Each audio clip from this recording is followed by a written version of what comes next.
It's time now for Mark Meets, in which I speak to the biggest names in the world of politics, sport, showbiz and beyond. Tonight, George Groves, a former top British professional boxer who competed in a glorious decade from 2008 to 2018. As an amateur, he won 2 ABA middleweight titles in 2007 and 2008.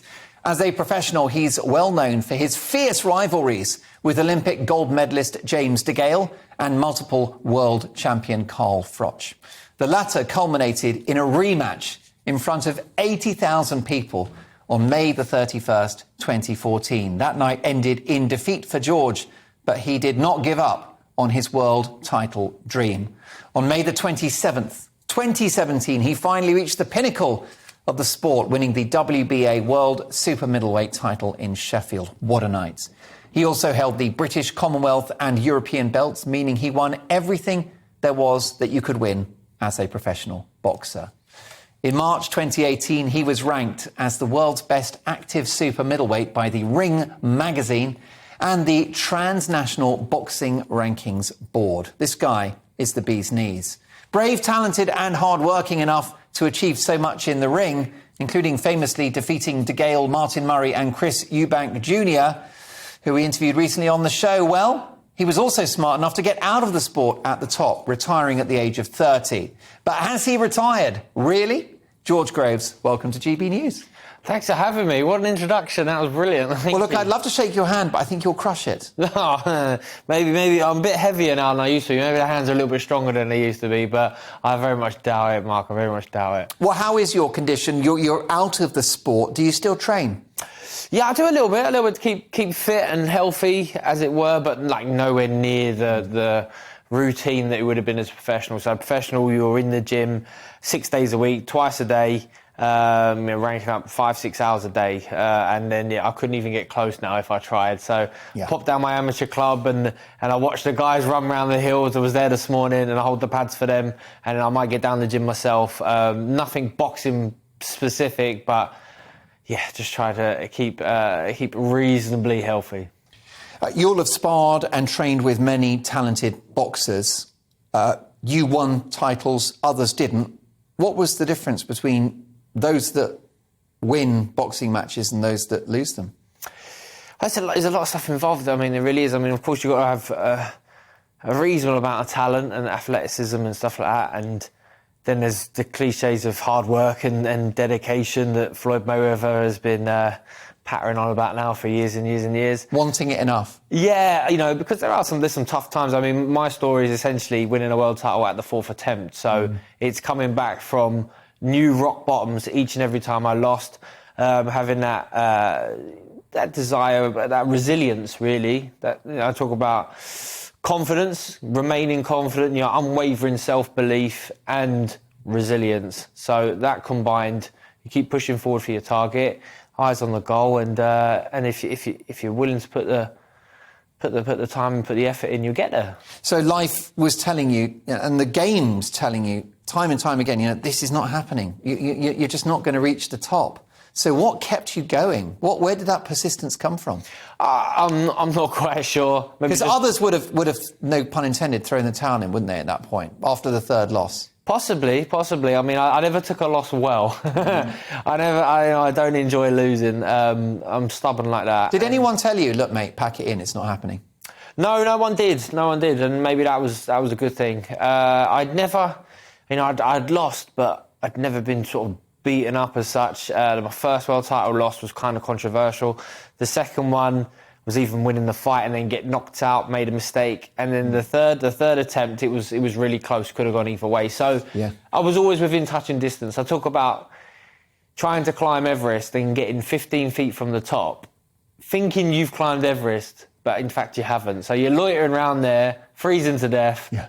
You're not going to survive. You've got to come back down and start again. And that's kind of what I did in the end. So how old were you when you first put on a pair of boxing gloves? Boxing, I started boxing at my amateur club at 10 years of age. Okay. So you start competing in amateur boxing at 11. So just. And what attracted you to the sport? No idea really. I must have seen one of the Rocky films or maybe even a bit of live boxing. So it wasn't some kind of tortured childhood where you've got all this anger or rage inside you, anything like that? No, not at all. I mean, I was a really shy kid. I mean, I'm not so much now, but back then, I used to suffer with crippling shyness, really. And this was bizarre that I was able to put myself in these situations with these huge personalities that you'd get in boxing and sort of just meander my way through. But I was very good to start with, and I think that was the addiction, is that, you know, I set to it, I was encouraged, I was nurtured well and praised a lot, and racked up a lot of wins, you know, at 11 years of age, 12 years of age, got to travel the world, went to Las Vegas, walking down the Las Vegas Strip at 13 years of age on a boxing, London v Vegas boxing trip. I mean, you couldn't set the bar any higher. I just always wanted to box. At the age of 15, 16, managed to get selected to box for England. And then again, you're travelling the world, you're going to all these amazing countries that, you know, I hadn't even heard of at the time, when they're saying, right, we're going to Baku in Azerbaijan, or we're going to Sarajevo in Russia, or Bosnia, and or these countries that you would never have a chance to go to otherwise. And whether you were a kid or indeed, you know, just your loved ones right up until your retirement, how is it for the family to watch you in the ring, sometimes being defeated? I think it's got to be awful. And I think it got tougher and tougher. It definitely aged my poor mum and dad. Yeah. They always came, and I think near the end they would probably rather have stayed at home, even though that might have been even more torturous to watch. But they live and breathe it. My wife the same. She was ringside for every fight. So you know, you need that family support, definitely. And it's a you know, if you've got a great support network, which everyone needs in life anyway, but definitely in boxing on the big nights, you've got an advantage. So I was definitely fortunate there. And look, boxing is a tough sport. You were unlucky. You were a victim of your own success when you fought Edward Gutnecht. Of course, this guy, you know, you're doing your job. You're a boxer. Your job was to knock him out. And he was hospitalised and went into a 5-week coma. Obviously awful for him, but really tough for you as well. Yeah, no, it was really difficult time, because I'd recently become a father, you know, and then that's what changed you when you become a dad. Softened you a little bit, you know. You're no longer that selfish athlete. You're thinking about someone else. Someone else is more of a priority than you.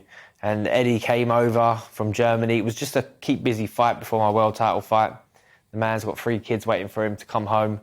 And sadly, at the end of the fight, he ends up in the changing room, collapses, has a bleed on the brain, put in an induced coma, and he's battling for his life. So, I mean, that's not what you sign up for as a boxer. And yet you can't feel bad about it.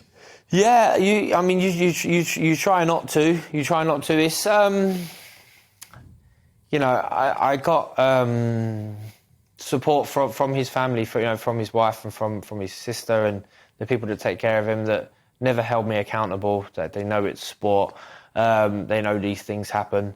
But it's terrible, but it can happen. I mean, it's happening more and more. Could it happen to you? It could have happened to me. And as you say, like being a father now, you're like, well, before you'd sort of go out on your shield and you'd be happy, but now maybe not, you know. So it does change your mindset a little bit. But what can you do? It's sport, and a footballer can break someone's leg, can't they? Yeah. Or worse. I mean, I've got a friend, you know, Ryan Mason, who goes up for a header, clashes heads with another footballer. Yeah. Same thing happens. He has a bleed in the brain. He can't play football no more. That's right. So, you know, there's lots of... And that's football, which is a sissy's game. Yeah, exactly. Well, it's not really even a contact sport, or at least it shouldn't be. No. I mean, it is sport, and you're never going to get away from that element of danger. What sort of separates boxing from a lot is the thought of punching someone in the face, which is alien to a lot of people. I get that now. It's never been alien to me, because I've been doing it since I've been a baby almost. But the thought for a lot of people to punch someone is bizarre. But once you get past that and you see the even just the skill involved, the discipline, the sporting element to it, in many ways, is sort of unrivaled and kind of natural. So it's Couple of quick ones before you go. What do you think of YouTubers, reality stars, people famous on Instagram and TikTok going into a boxing ring? Well, good luck to them. Good luck to them. I mean, I like everyone to try and stay in their lane as such. Do you know what I mean? Because Jake Paul can tell everyone he's a professional boxer, and he is. And if you're a fighter, you don't really have to adhere to any standard to turn professional. That's the problem with boxing. Yeah. Actually, anyone could fight. So if Donald Trump wants to fight Kim Kardashian next week, it'll be the best fight of the year, wasn't it? And it's going to do more pay-per-view buys than anyone else, and they can put any belt on the line that they want. But if you want to see them two go and play in the Champions League final, no one's going to really want to watch that, are they? Because football, you have to adhere to a standard, but almost any other sport. But boxing, if they're evenly matched and they throw them in, then away they go. But yeah, it's like it's good. It's good fun. But as long as we keep a rein on that's a different kind of boxing. I think stay in your lane was the answer. And last but not least, it's the inevitable question.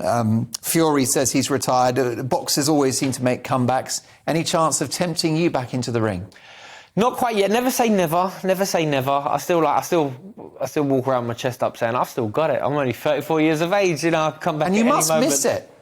I do. You miss that one-on-one bettering another man, as barbaric as that sounds. But there's a lot of things you don't miss. I promise you that, Mark. And as I say, the discipline and the rituals and the regime. And maybe even getting punched in the face, you can miss that a little bit from time to time. Really? Well. Why is that?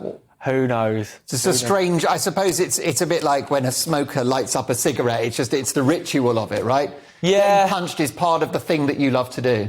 It's nicer to land one than take one, but I get your point. Amazing. Well, look, we have our answer. Never say never, from a true British sporting legend, George Groves. George, thank you so much for coming to see us, and do come again.